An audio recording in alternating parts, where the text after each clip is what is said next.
Good morning. How are you today? I'm out a little early, so I'm a little sleepy. So I can kind of squint at what's the good news. It's in the 70s, so that's nice. It's going to be a lot warmer later.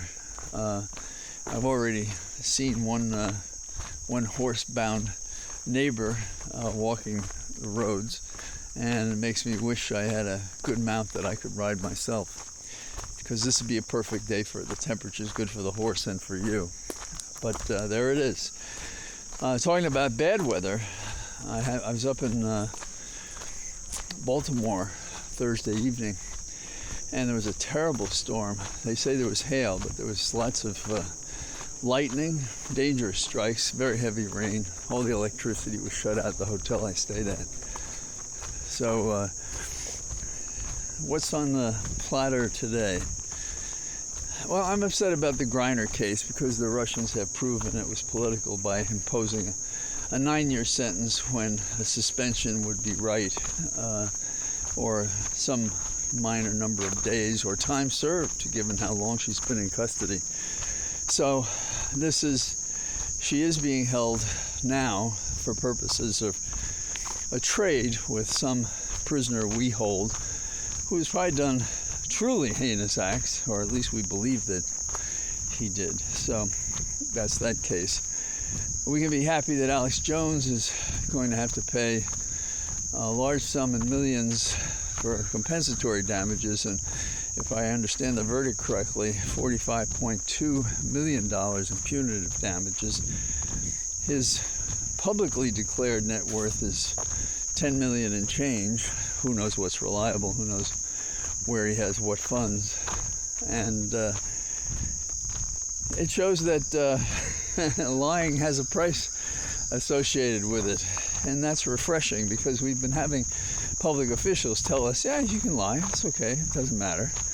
They even testified to it in Congress, but this sort of moves it a little bit. They hadn't counted on a civil case that raised questions of defamation and those kinds of matters, and his confession afterwards, oh yeah, I got it wrong and now I understand that, comes too late. Deathbed conversions are not highly credible. So we have some other good news. It appears that Sinema is joining support with Schumer and Manchin for what is an historic conservation bill, and I don't know that I don't know where it stood on Friday because I was distracted being up in Baltimore, but that's a very good initiative, and I hope they ink that as quickly as possible.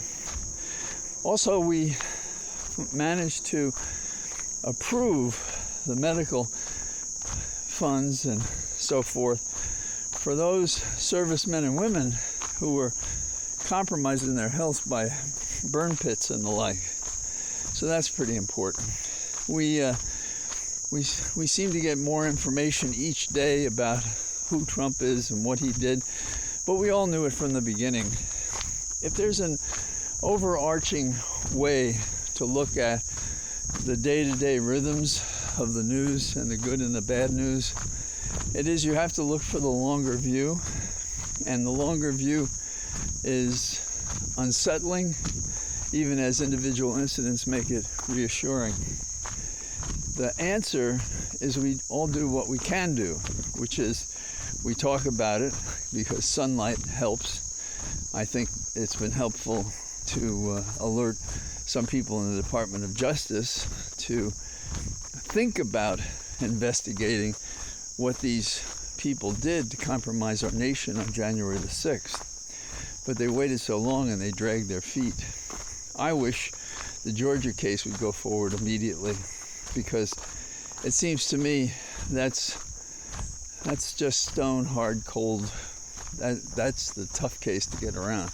Tape recording of the president himself. Everything else with the jury could be questionable, but a jury in Fulton County, Georgia, or D.C., or New York and Manhattan, any of those juries would look very carefully at what Trump did. And I see a simple conspiracy being built up. I mean, a simple conspiracy to describe and to prosecute. And we hear some people talking about some of the, quote, insiders really close to the president cooperating. I don't think that's possible. Somebody said that about Georgia. It doesn't make sense to me. I mean, when you consider the targets are Giuliani, Meadows, Lindsey Graham, Trump, it's just highly unlikely any of those are going to cooperate in that matter. But I will say this. The person who runs through the door first, who's the closest to Trump, gets the best deal. That's the old saw. And when I had this conversation with lawyers and potential and actual targets, I'd say we're loading up a bus now, and you're either on it or under it.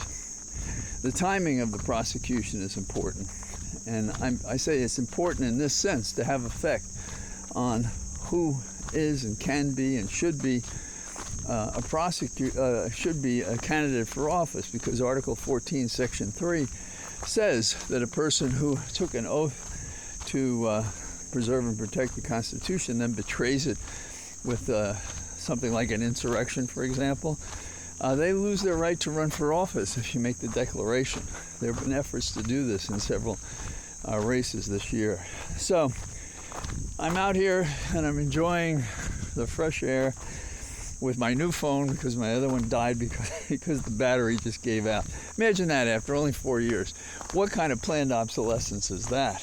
So be well. I'll be out tomorrow. Talk to you then. Bye-bye.